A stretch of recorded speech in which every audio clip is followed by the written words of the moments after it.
kliennya dulu, gitu ya. Harus mempelajari proses bisnis dia. Misalnya dia ingin dibangunkan suatu sistem informasi akademik misalnya. Apabila Anda misalnya klien Anda adalah suatu institusi pendidikan misalnya, maka kita harus tahu persis gitu ya.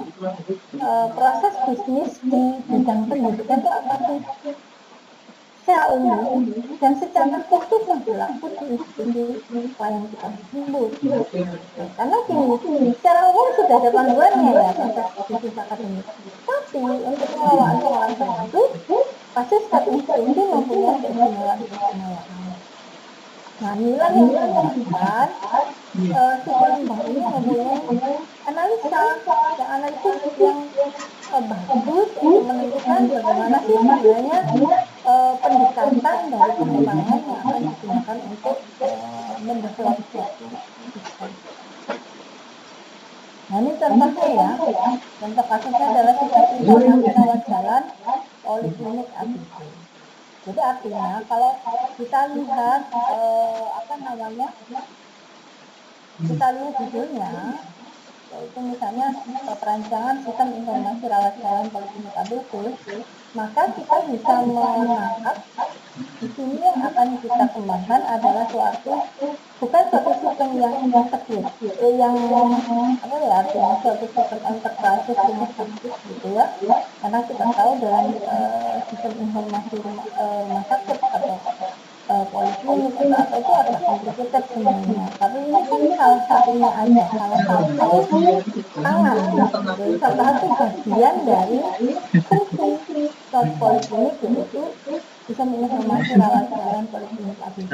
Pasti di sana nanti ada sistem informasi farmasi, ada sistem informasi keuangannya. Nah, ini kita membangun hanya satu unit saja, yaitu sistem informasi rawat jalan poliklinik ABC. Nah, apa yang pertama kita lakukan sesuai dengan kaidah SPOD? Yang pertama haruslah kita mengidentifikasi masalah atau menganalisis kebutuhan, gitu ya. Jadi di sini ada 3 hal yang harus Anda perhatikan benar, ya, yaitu mengidentifikasi masalah, kemudian menganalisis sistem, yang ketiga adalah menganalisis kebutuhan. Analisis sistem ini teman-teman bisa saja sebelumnya adalah manual, ya, yang di sini artinya analisis sistem ini lebih ke mempelajari proses bisnis yang terjadi selama ini di rumah sakit. Jadi apa sih alur-alurnya gitu ya, analisis sistem seperti itu. Nah, permasalahan yang terjadi poliklinik ABC adalah berikut. Yang pertama adalah data yang disimpan masih manual, padahal kebutuhan data pasien rawat jalan, rekaman pasien dan keterangan buat pasien lengkap. Jadi ini asumsinya adalah datanya itu masih dalam bentuk kartu rekam medis, gitu ya, kartu rekam medis secara manual. Jadi kalau kita lihat mungkin anda ini juga pasien di daerah yang masih ketemu aja gitu loh. Jadi ditanya nomor berapa, nomor rekam medisnya berapa, biasanya rekam medisnya dalam bentuk kartu, tapi terus cari nomornya gitu ya, berbendel-bendel gitu ya. Jadi di sini bisa dibayangkan seperti itu. Padahal data kebutuhan, data pasien rawat jalan, rekam medis, dan dokter yang menangani setiap pasien itu meningkat. Kalau Anda tanya, apakah sekarang di Jakarta masih banyak yang dalam bentuk bendel. Jadi belum tersistemasi secara utuh, gitu ya. Yang kedua adalah sistem yang dijalankan belum sepenuhnya membantu pekerjaan. Jadi sudah ada semua sistem, tetapi tidak terlalu membantu pekerjaannya. Jadi biasanya begini teman-teman ya, ada komputerisasi, tapi hanya dalam bentuk gimana lokernya berada, gitu ya, atau dalam bentuk identitas pasien saja. Tapi rekam medisnya tetap dalam bentuk judul. Masih banyak yang begitu. Terutama klinik yang kecil ya, klinik kecil itu masih tetap masih dalam bentuk hard copy semua. Misalnya seperti itu. Karena apa? Karena dokter sebenarnya ngasih obat atau apa, dia tidak dimasukkan atau tidak diinput dalam satu sistem. Dia langsung nulis aja di kartunya atau di teka-teka medisnya atau langsung di di resep, kemudian di copy di medisnya seperti itu. Padahal kalau kita lihat kalau secara sistemnya itu kan berarti manual yang ya. Yang ketiga adalah penyediaan data yang banyak menyebabkan overload data dan informasi yang kurang. Ini ya. Jadi data pasien misalnya, data pasien yaitu Anda tahu juga memuat banyak sekali unsur data gitu ya, mulai dari data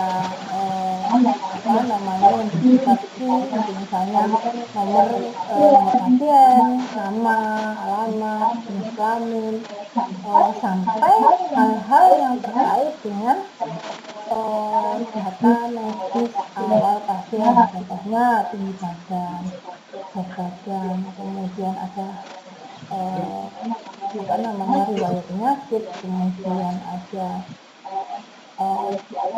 alergi, nah misalnya seperti itu. Jadi apabila kita melihat bahwa itu menjadi suatu kumpulan data, maka akan terjadi overload data.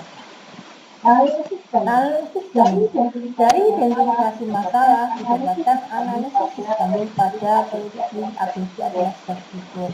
Yang pertama adalah penyimpanan data dalam bentuk kertas atau manual menimbulkan risiko yang cukup besar. Tapi Anda tahu sendiri, yaitu sesuatu yang bersifat hard copy pasti risikonya adalah kerusakan ya. Bisa banjir, bisa kebakaran, bisa bencana alam yang menyebabkan kemungkinan data pasien itu rusak atau hilang, sehingga diperlukan suatu penyimpanan data yang tersistemasi dan aman, gitu ya. Yang kedua adalah kebutuhan akan data yang efektif dan efisien serta aksesibilitasnya dan availabilitasnya menjadi alasan utama untuk menggunakan data yang informasi yang akurat. Jadi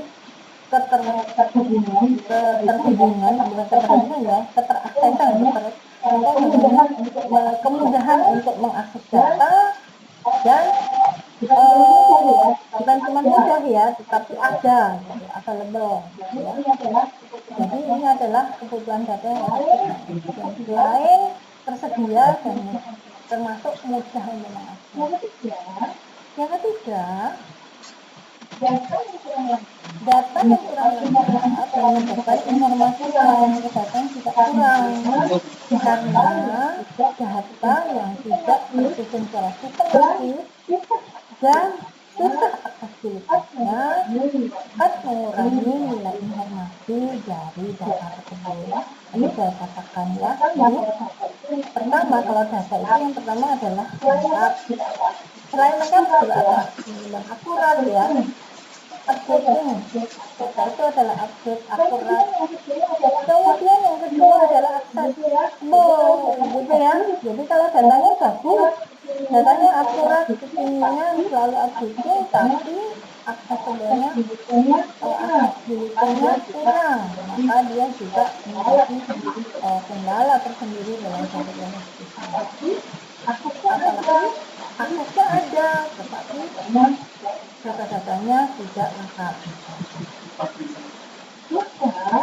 Maka berdasarkan apa temuan data, maka kita melihat sebenarnya kebutuhannya apa sih dengan sistem tadi ya, berdasarkan masalah. Kemudian kita melihat analisisnya yang ada, maka informasi yang dibutuhkan di sistem informasi rawat jalan kali ini adalah apa? Yang pertama adalah informasi tentang nama pasien, alamat, jenis kelamin, tanggal lahir, agama, golongan darah, status, alergi, pekerjaan, dan nomor telepon. Ini penting loh teman-teman ya. Karena apa? Contohnya alergi.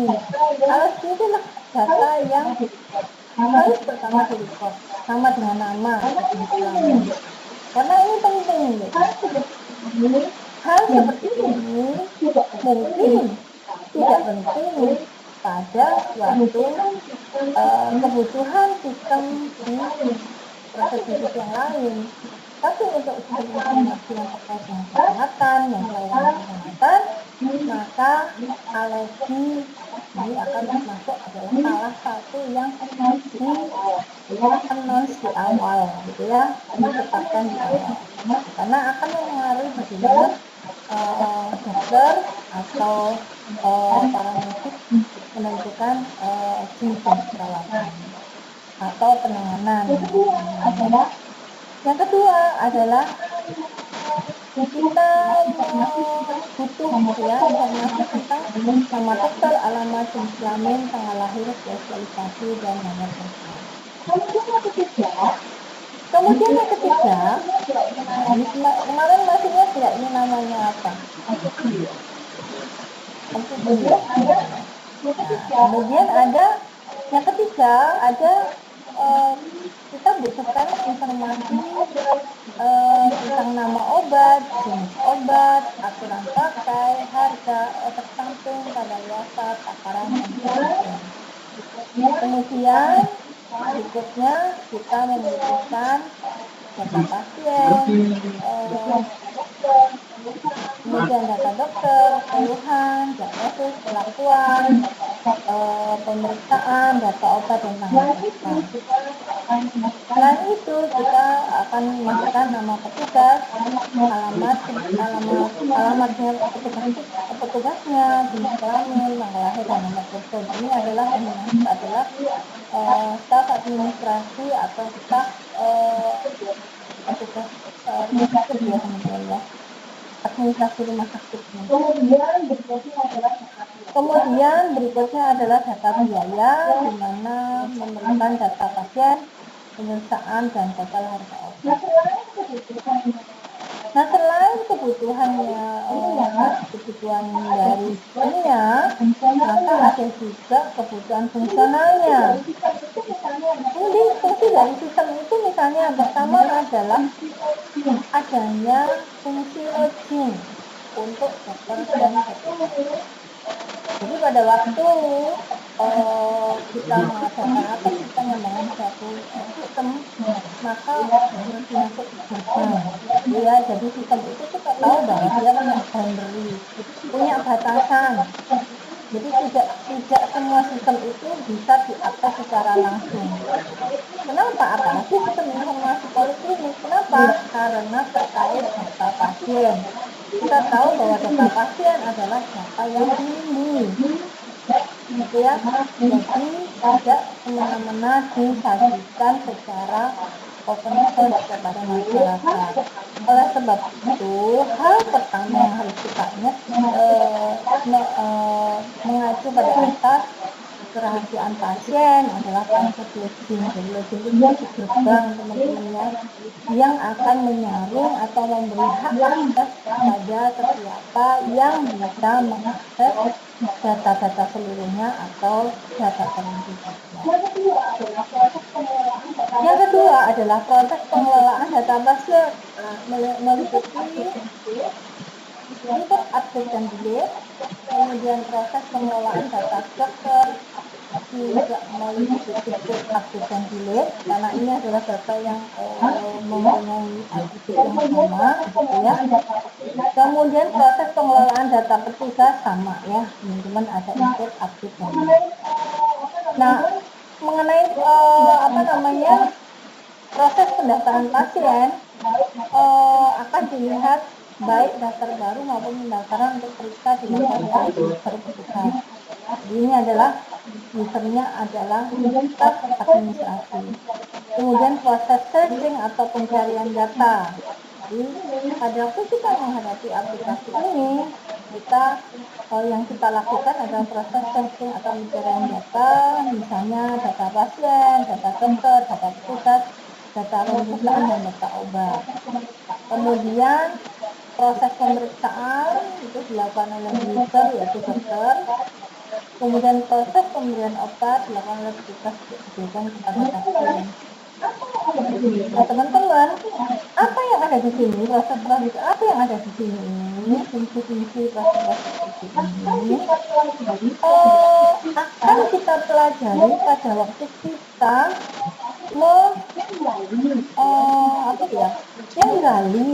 menggali proses bisnis dari poliklinik tersebut. Jadi ini biasanya dilakukan di awal pada terutama analis kebutuhan. Karena apa? Karena di sana adalah step pentingnya. Gitu. Di sini kita punya gambaran sebenarnya kebutuhannya itu apa sih? Kalau kita merancang suatu sistem harus yang efisien juga, gitu ya. Ingat bahwa suatu sistem itu ada boundary-nya, kemudian ada unsur-unsur penjalannya. Di mana ada beberapa pertimbangan apabila kita mau menggunakan suatu sistem tersebut. Yang pertama adalah kita nggak boleh gitu loh. Jadi sistem itu pokoknya dilengkapi deh.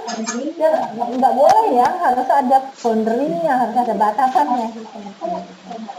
Jadi nggak semua data masuk atau nggak semua data itu akan diolah di sana, nggak seperti itu kan. Kita kan melihat boundary-nya itu mana. Kemudian apabila sistem ini dikembangkan atau diintegrasikan dengan suatu sistem yang lain akan mudah untuk proses integrasinya. Jadi kita akan melihat gitu loh, dalam sistem informasi rawat jalan itu akan ada proses-proses yang dilakukan yang sudah dilakukan. Yang pertama itu. Yang kedua adalah mungkin kita berpikir ada suatu proses yang belum pernah dilakukan terkait dengan yang sebelumnya dilakukan secara manual, gitu ya. Sebelumnya dilakukan manual, maka proses itu tidak pernah dilakukan.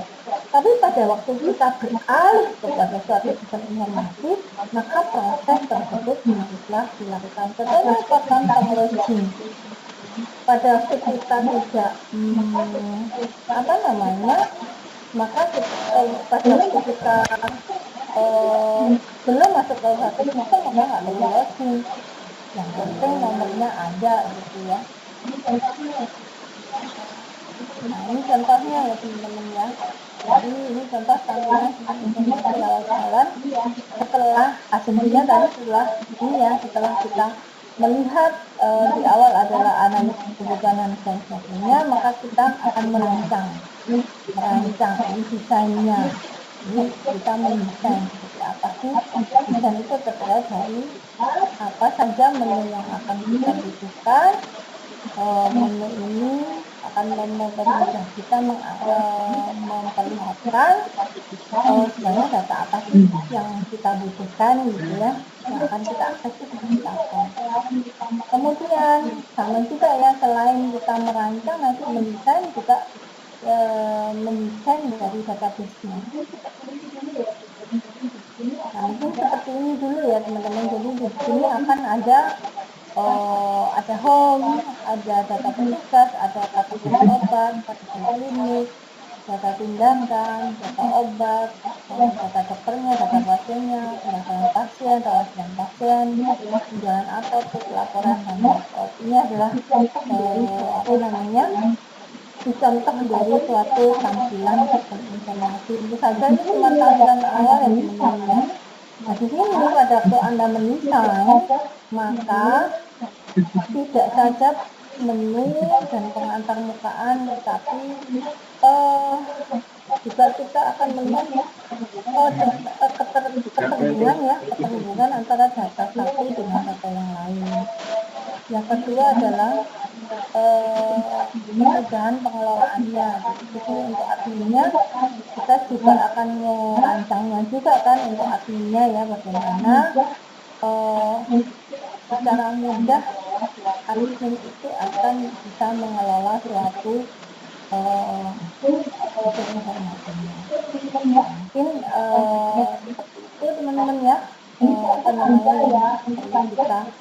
Ini contoh aja ya, tentu saja di setiap proses bisnis yang berbeda akan menyebabkan kebutuhan yang berbeda pula. Tapi ini di awal aja teman-teman ya. Nanti kan kemudian ada desainnya, ada perancangan, kemudian yang tidak kalah penting adalah testing dan implementasi, kemudian ini balik lagi. Nah, mungkin ada pertanyaan begini teman-teman. Pada waktu kita menentukan atau ingin melihat apa sih kebutuhan dari si user, apa sih yang biasanya kita lakukan ya. Jadi ada berbagai macam hal teman-teman, ada berbagai macam cara. Yang pertama pastilah observasi. Jadi observasi itu adalah pengamatan tentang apa yang terjadi, kemudian bagaimana sih pergerakan dari proses penerimaan politik tersebut. Itu dilihat yang kedua, ya Anda akan melakukan wawancara kepada user Anda, apa jadi ada semacam hal di sini, jadi bisa aplikasi, bisa juga wawancara untuk mengumpulkan kebutuhannya. Yang kedua adalah Anda melihat sebenarnya data apa sih yang sudah mereka punya sebenarnya. Walaupun mereka masih punya data yang disimpan secara hard copy, tapi itu akan menjadi pengetahuan gitu. Bisa saja caranya observasi yang melihat data apa yang banyak gitu ya. Sebenarnya tuh sebelumnya apa sih yang mereka butuhkan. Karena sebenarnya hal-hal yang itu tidak berbeda jauh ya, antara manual kemudian otomasi itu sebenarnya nggak jauh. Pasti data-data yang diperlukan pas manual itu pasti diperlukan juga pas sudah menjadi sistem. Contohnya nama pasien, kemudian alergi dan sebagainya pasti ada di sistem. Cuman ya itu tadi sistem penyimpanannya masih pakai tulisan atau masih kadang-kadang juga tidak terbaca atau malah rusak saking udah lamanya. Dan itu adalah tidak mudahan akses. Pokoknya rusak, hilang, lenyap, tidak terbaca gitu ya, itu yang akan kita hilangkan gitu ya pada waktu kita melakukan sistem. Kemudian dari apa yang Anda amati tadi, Anda bisa membuat sesuatu biasanya sih ya, awal itu bisa dibuat dari kita menentukan untuk melihat rancangannya itu mendesain, kita bisa pakai alur dari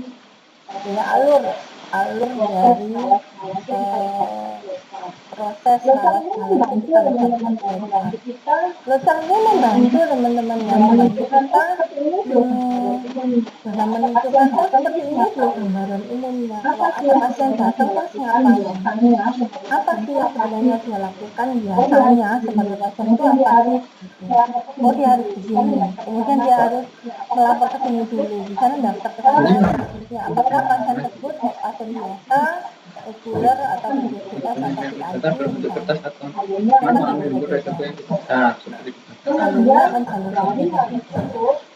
kemudian dari hal tersebut kita bisa melihat alurnya gini.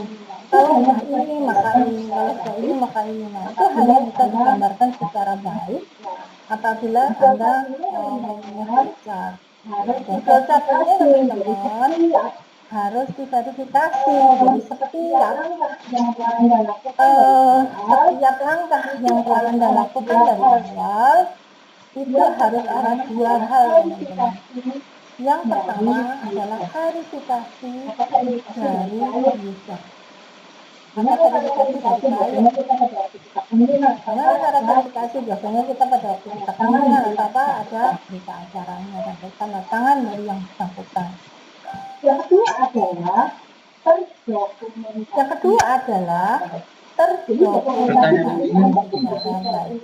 Jadi dokumentasi di sini Anda sebagai suatu misalnya pimpinan proyek atau suatu tim dari suatu proyek yang sistem, maka Anda sudah memiliki sistem pendokumentasian yang lengkap.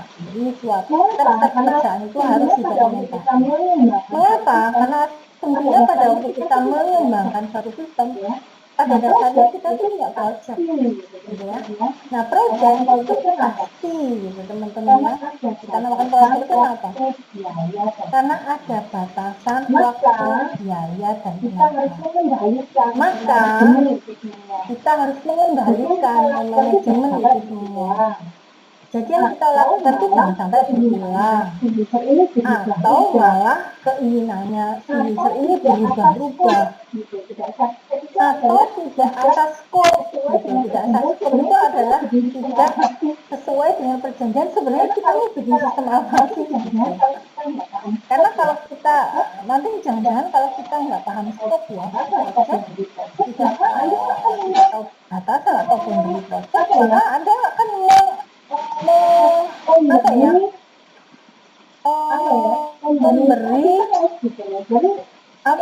memberi kasih terus gitu loh. Jadi keinginan si user kan terus dikabulkan terus gitu. Nah, padahal si user kan kadang nggak semua user itu paham gitu. Dia kan yang paling kecil dan sebagainya. Keinginan kitanya itu di sini udah beda lagi, di sana beda lagi misalnya.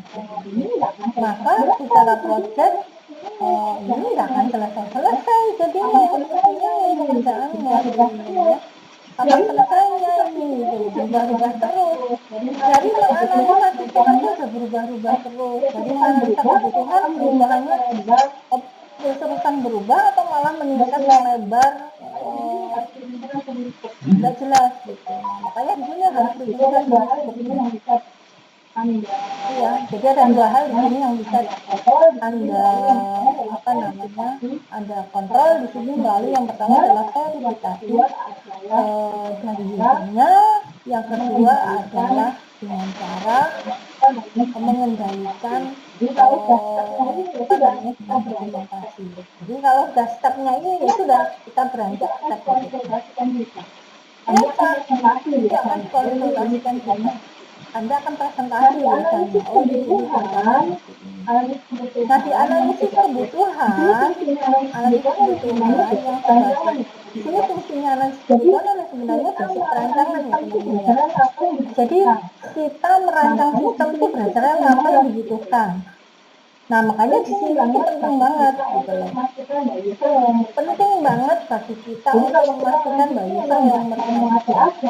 Jadi kalau kita orang kita memang nggak mau mengada-ada, nambahin boleh, melengkapi tapi tidak mengada-ada, tetap tidak boleh mengada-ada.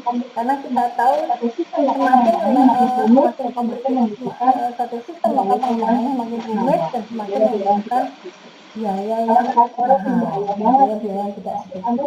Kalau terkait proyek ini bahaya banget gitu, Anda dikasih dana 10 perak, tapi disuruh mengerjakannya skopnya 15 perak, ya berarti tidak rasional mengerjakan proyek tersebut ya. Jadi gimana? Sistem tidak harus tidak hanya berpaku pada kebutuhan memuaskan klien atau klien satu klien, tapi juga aspek rasional yang dikerjakan oleh satu pengelola. Yang kedua adalah setelah flowchart, maka bisa Anda merancang lewat berbagai tools di sini yang bisa use case diagram. Nanti Anda akan diajarkan di rancangan ya. Ada use case diagram, ada sequential diagram dan sebagainya. Biasanya diagram ini berfungsi untuk memberi gambaran gitu ya kepada si user tentang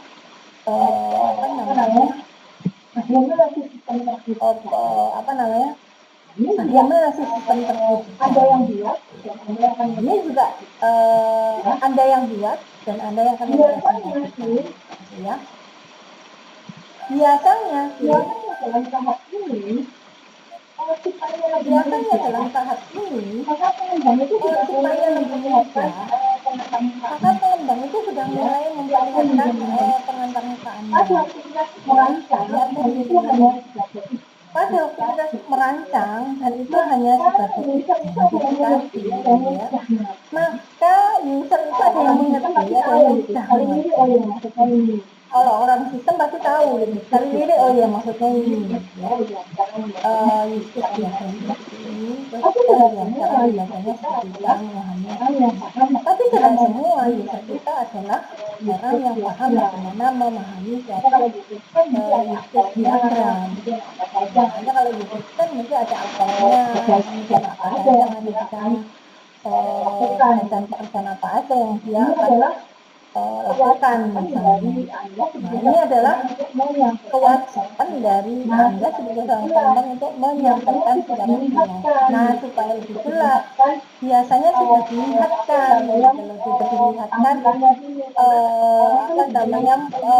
tampilannya dulu, karena orang itu lebih senang melihat secara visual, menikmati secara visual, atau dilihatkan atau berupa teks gitu ya, lebih baik secara visual untuk kelihatan login. Nah,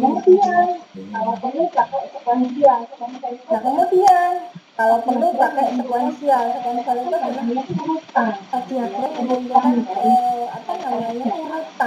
urutan dari pengerjaan.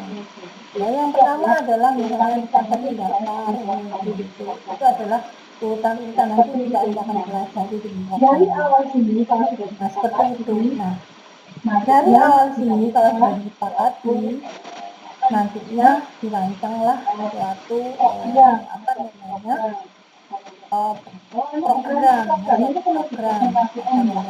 Kalau Anda bertanya program ini perlu dipresentasikan enggak perlu. Karena yang tahu adalah formatnya aja, gitu ya, itu saja. Kalau misalnya programnya itu perlu diserahkan tergantung dari perjanjian. Jadi kodenya itu diserahkan ya, perjanjian proyeknya seperti apa. Kalau Anda bagian dari rumah sakitnya sendiri, ya memang miliknya rumah sakit, bahkan harus tidak boleh hanya diberikan satu orang ya, untuk mempermudah maintenance.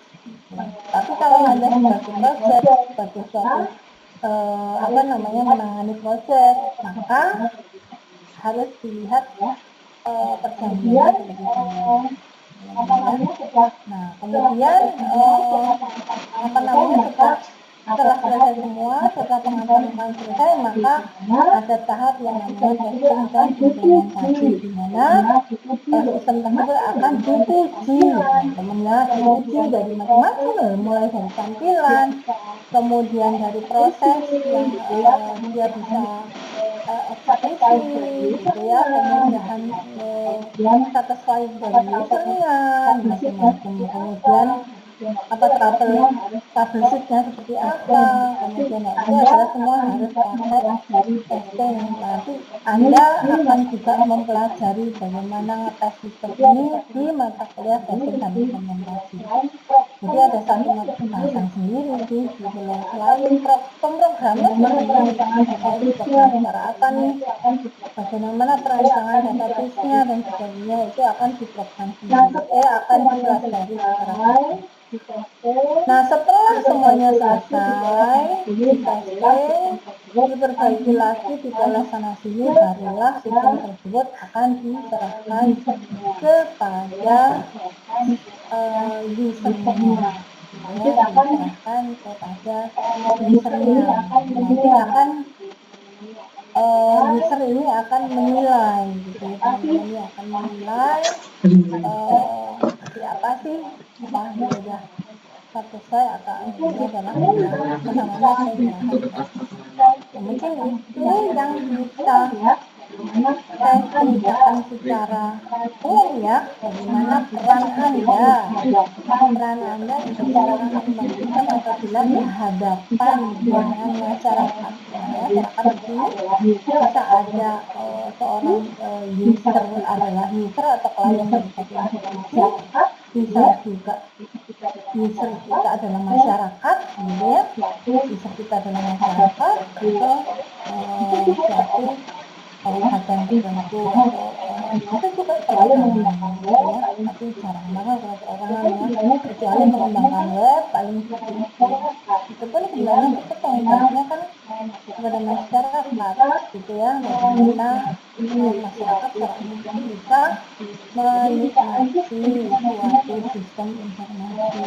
Jadi bisa aja sistem informasinya ada sistem informasi tertentu yang tertutup bisa juga yang terbuka, gitu ya. Kita tahu kan sebenarnya sekarang semua serba digital, gitu ya, pelayanannya serba digital, jadi bisa dipastikan bahwa memang setiap pekerjaan kita sangatlah luas, gitu ya, sangat luas. Bahkan apa saja semua hampir kita tidak bisa membayangkan kalau itu tidak dikerjakan secara tidak dialihkan dalam sistem, ya. Jadi beda banget, ya, beda banget ininya aspeknya, gitu ya. Karena kita tahu sebenarnya ini tujuan dari sistem itu apa ditambah? Tujuan dari sistem apa? Sebenarnya untuk mempermudah hidup kita, ya, mempermudah hidup kita. Mempermudah itu apa? Bisa menjadikan kita lebih cepat, lebih handal, lebih murah, lebih efisien, lebih cepat, gitu ya. Lebih apa ya? Lebih keren mungkin ya. Tapi apabila kita menemukan satu sistem yang sudah kita rancang, ternyata, nah siapa penikmat sistem ternyata itu nggak bisa, bukan kita loh. Dan di sini kuncinya adalah sebagai seorang pengemudi sistem, ukuran dari satu soal itu bukan Anda, gitu ya, tapi user. Anda mungkin adalah orang yang karena Anda mengembang sistem, maka pilihan Anda jauh lebih komplikated. Karena apa? Karena Anda tahu sebenarnya sistem yang memiliki ekspektasi. Tapi tujuan utama kita adalah membuat user itu terkenal. Dari analisis kebutuhan aja kita sudah tahu bahwa siapa sih user kita. Pertanyaan saya tadi, sistem informasi rawat jalan tadi siapa usernya? Usernya siapa? Usernya kebanyakan admin. Sebenarnya kebanyakan admin, 80% itu admin, kecuali servernya akan menuliskan semua diagnosa dan sebagainya bisa melalui aplikasi, maka usernya bisa dokter atau petugas pasien hampir enggak. Maka kita juga menentukan loh, gitu ya. Kalau pasien kita bisa memprediksi, pasien itu bisa enggak disamakan keterampilannya. Kan berbeda apabila kita tahu bahwa user kita itu dari kelompok dengan keterampilan yang hampir sama. Ya, itu informasi akademis misalnya. Itu sebenarnya jauh lebih mudah dikelola, itu pun di kenyataannya tidak semua punya keterampilan yang sama, gitu loh, dalam mengeksekusi suatu aplikasi, gitu. Nggak semua sama. Padahal sama-sama dosen ini misalnya masih ada yang terbata-bata menghadapi padahal semuanya kan minimal S2 kalau dosen. Ini nggak bisa sama kan, apalagi contohnya sistem informasi untuk pasien gitu. Jadi kita ambil level terendah untuk eksekusinya, gitu. Anda akan menempatkan diri Anda Anda akan berada di sepatu, Anda akan berdiri di sepatu pasien. Di mana pasien itu bisa aja mulai dari PSD sampai lulus S3. Gitu. Pasiennya bisa profesor, bisa juga sih, bisa juga. Yang kita ambil yang mana? Rendah dong. Ya, dimana asumsinya semua bisa mengeksekusi secara mudah. Jadi kalau sistem itu canggihnya gimana, tapi oleh usernya susah untuk dieksekusi, maka menjadi sistem yang kurang berhasil. Ya, jadi satu sistem itu seharusnya benar-benar mudah, jangan bikin usernya ruwet, gitu kan ya. Terus gimana ini apa yang diklik ini? Aku nggak ngerti, nggak paham perintah-perintahnya. Maka sebelumnya memang di testing dan implementasi itu salah satu kaidahnya adalah memang pelatihan untuk adminnya atau pelatihan usernya apabila usernya memang nah mungkin itu ya gambarannya teman-teman bagaimana nantinya gitu ya, nantinya kiprah menjadi masyarakat ya. Lain juga ada akan melihat kalau misalnya satu proyek itu nggak cuma pengantar mukaan ya, dan bagaimana mesin bekerja, tapi juga sampai ke jaringan penyediaan hardware sehariannya, kemudian sampai pelatihan kepada usernya, kemudian sampai Anda melihat tingkat satisfy-nya, kemudian bisa melihat maintenance-nya, tidak terkecuali apa ya, aspek-aspek lainnya.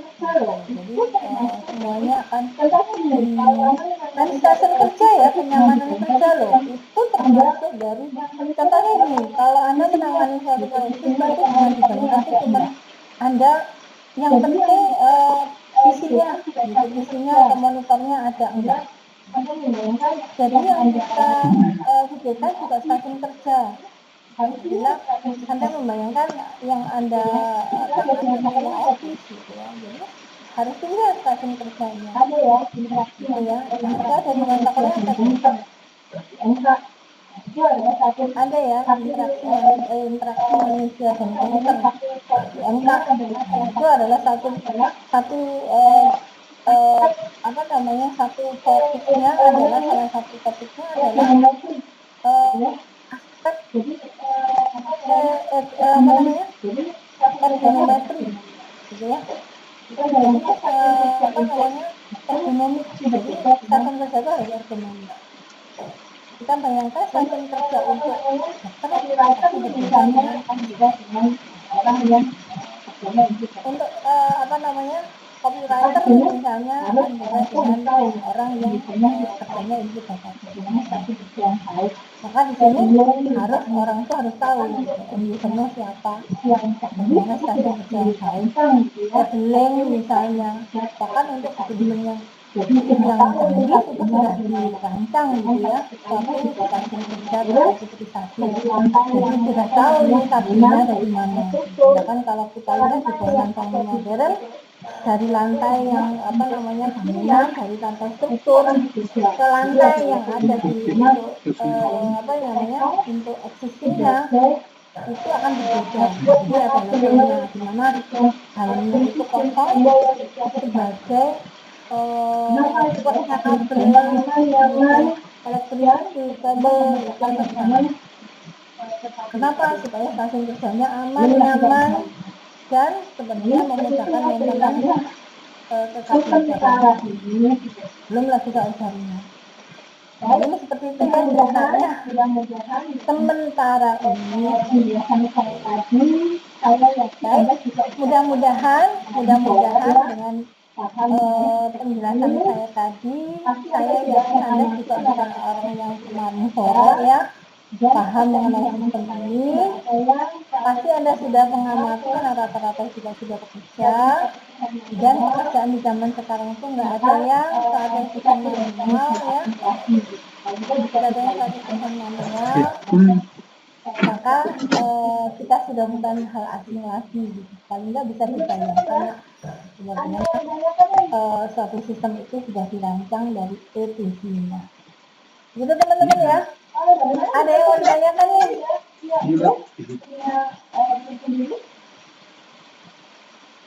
Bagaimana dengan tugas teman-teman ya? Punya grup, punya grup sendiri.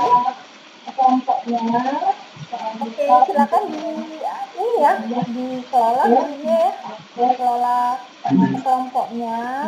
Jangan lupa untuk mengunggah gitu ya, mengupload namanya hasil dari tugasnya. Baik, tidak ada yang bertanya? Kemudian ada 14 orang, lumayan ya, dari 50 sekian orang, 53 dengan saya. Nah, dibahas ini, ada 14 orang, apa ini? Ada yang bertanya, berkelompok apa? Sudah ada, Bu, kami sudah dibentuk ya, Mas, kemarin. Jadi tidak silakan mahasiswa untuk membentuk kelompok sendiri gitu ya. Coba dikoordinasikan. Memang kemarin sudah ada petunjuk dari Pak Riyad untuk membentuk kelompok. Silakan dilihat dulu.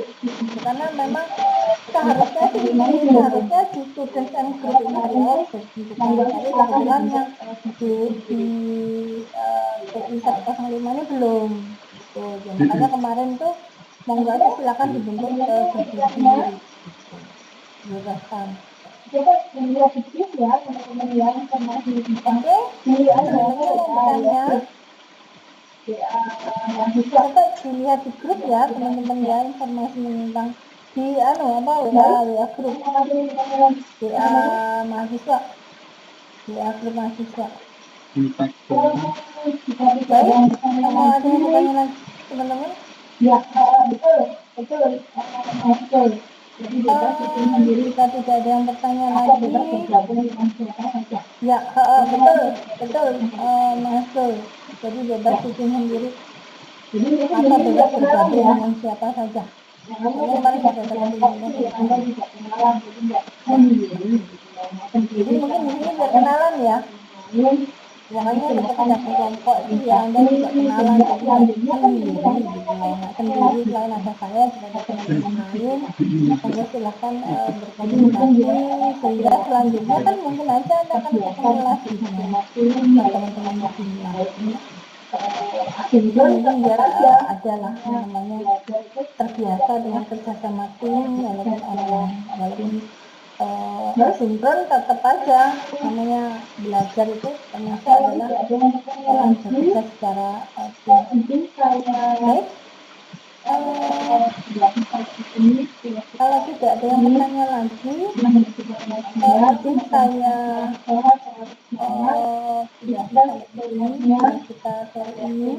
Senang berjumpa dengan Anda, semoga selalu sehat, selalu semangat, sukses kuliahnya, tepat waktu lulusnya, dan insya Allah mata kuliah ini sih biasanya sih bagus sebenarnya ya, dengan pengantar, jadi tidak capaiannya jauh lebih smooth ya, daripada nanti misalnya contohnya kalau saya ngajar matematik itu lebih susah, karena jelas bisa dan tidaknya lebih kelihatan lebih jelas.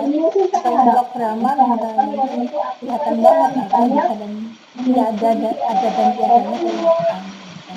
Kalau ini sih saya harapkan teman-teman tuh aktif aja, misalnya mengisi forum, menanggapi forum, kemudian kuis-kuisnya dikerjakan. Itu adalah salah satu bagaimana kita mengontrol pembelajaran kita. Jadi tolong diusahakan. Kalau tidak ada pertanyaan lagi, saya akhiri sampai di sini. Sampai ketemu minggu depan ya. Kita ketemu apa? Ujian ya. Oke, masih ketemu ujian. Jadi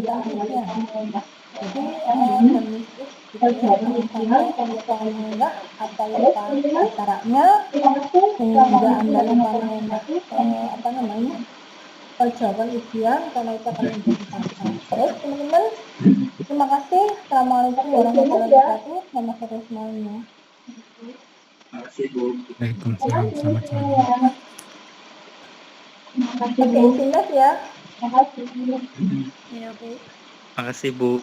Makasih ya, Bu. Makasih semuanya. Makasih Bu. Terima kasih, Bu. Makasih.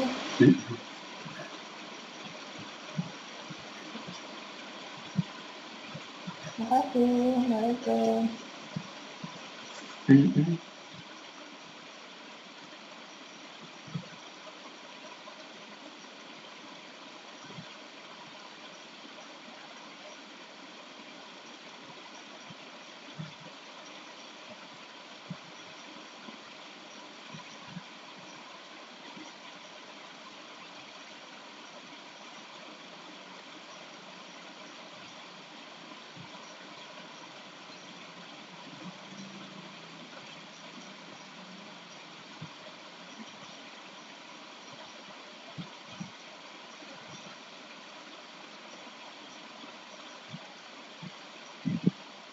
Mm-mm.